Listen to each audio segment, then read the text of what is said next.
While Prague was preparing for an early spring, investors gathered last week for the annual forecasting event of the CFA Institute.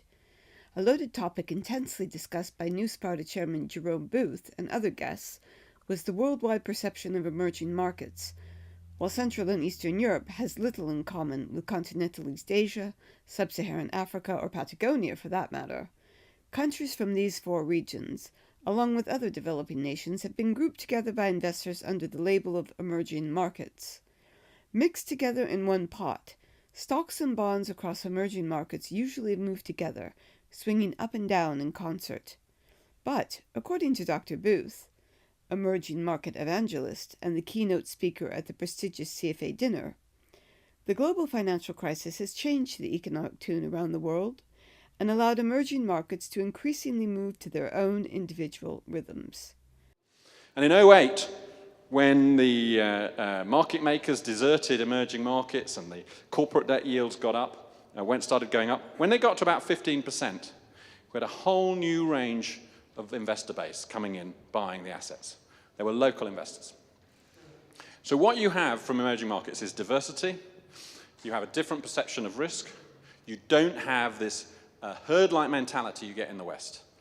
While conventional wisdom still holds that emerging markets are particularly risky and intransparent, Jerome Booth counters his skeptics with one very convincing fact. Real economic activity is 56%, on a purchasing power parity basis, 56% of the global economy is now in emerging markets, the bulk, and growing fast. And these countries have enormous productivity ahead of them. Culinary delights, high-end jewelry stores, and luxury performance cars have become a permanent fixture in Prague, and not just in Prague.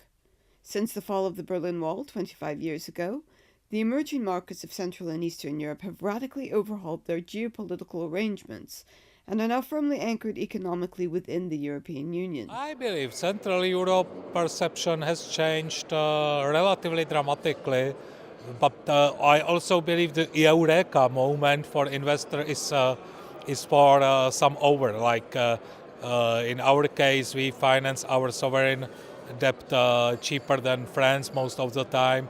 We had even moments when we finance ourselves cheaper than Germany. An impressive fact. Does this mean that the Czechs are now playing in the same league as the big global economies? I was asked just before the dinner whether the Czech Republic was, in my view, an emerging market. It's a very loaded question.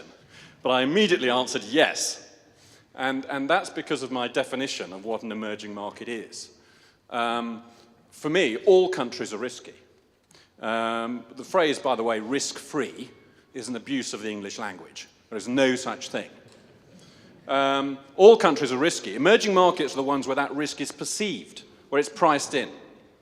And if we get to a position where the usefulness of the phrase emerging markets disappears, it'll be because we finally start pricing in the risks in developed countries. Instead, prejudices still prevail amongst the majority of global investors. Well, I think the trouble with the markets in Central and Eastern Europe are with how they are viewed. And they are viewed and managed by large portfolio managers in the US, UK, Western Europe. And they are still following the dogma of the emerging markets being volatile, and when something's going to happen, then it happens in the emerging market. So regardless of the fundamentals and given the low volatility of the markets, typically the local markets get hit by the global macroeconomic news more than the local fundamentals. Unhappy about how they were being perceived by international institutions and global fund managers, emerging markets began to take action. After the Asia crisis, when, depending on outside insurance, the IMF was seen as suboptimal by a lot of emerging markets decided to self-insure. And to do that, they started building up central bank reserves. A number of exporters of oil also did the same thing at the same time. And you've had this enormous growth in reserves, such that today, 80% of global central bank reserves are owned by emerging market central banks. Emerging market central banks own about $11.5 trillion in so-called liquid sovereign bonds from Europe and the US. And the sovereign wealth funds of these countries, another $4 or $5 trillion. This is orders of magnitude more than any possible flow going the other way. So when people talk about in the press about possible flows out of emerging markets into the developed world, this is complete nonsense. In fact, the influence of emerging markets on the global economy and on our lives will steadily increase. In 20 years, 90% of cars in the world are produced and consumed in emerging markets. Pick another good or service for that matter. Commodity markets are already the case. Emerging markets are already, and they are becoming more and more, price setters. As the new Sparta chairman argues, the 21st century has witnessed the world turn itself upside down. If you look at tick data in the US, for the last 15 years, the major reason for holding up via the US Treasury market, the US dollar, is emerging market central bank purchases of US Treasuries. And they are overwhelmingly dominant now in the investor base for US Treasuries outside the US. Yes, of course, central banks, the Fed has enormous portfolio, but that's irrelevant when you think about the dollar risk. Because, of course, the US has no effective ability to intervene in foreign exchange markets because it doesn't have any foreign exchange reserves. This is a major global imbalance.